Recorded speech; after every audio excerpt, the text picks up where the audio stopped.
So yesterday, Donald Trump was speaking to reporters, and he claimed that a third Venezuelan ship had been destroyed. Now, I knew about the first one. In the last couple of days, there had been a second one. Now, Donald Trump is saying that there is a third ship that had been sunk by the U.S. military. Now, these vessels, from what I know, are smaller.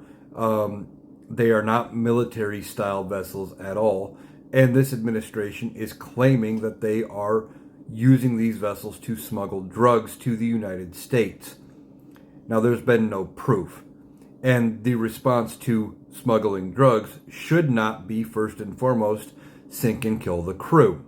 But that is what this administration has chosen to do. There's been no confirmation by the Pentagon of this third strike, but Donald Trump is saying it happened.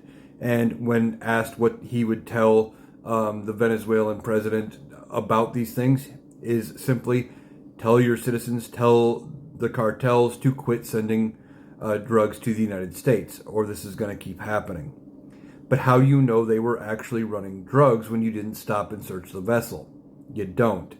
How do you deal with any of this without due process? Again, you don't. Effectively, what Donald Trump has done is ordered these ships sunk with zero proof, zero evidence, going on a hunch, and claims it's okay. Now, this does seem to go against the UN Charter and a bunch of international laws. Now, Donald Trump doesn't care about international law. He barely cares about United States law.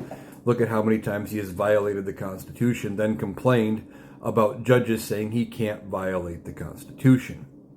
So I don't know if it's been 2. I don't know if it's been 3. I don't know how many more times it needs to happen before Congress steps in and tries to prevent Donald Trump from doing this. Now, they were trying to tack something onto a defense authorization bill to limit Donald Trump's use of the military because of things like this and reel back in some of the authority they had granted the president previously. Now, we will see if they actually pass any of that, as they are working on government funding for the end of the year, including the defense authorization. And we'll see if it actually gets through. Then Donald Trump would have to sign it. Now, since he doesn't read bills, unless somebody specifically tells him that that is in there, there is a chance he would sign it anyway because he doesn't know what's in there. He wouldn't read it. Somebody would have to tell him specifically, you need to veto this because it would limit your ability to use the military.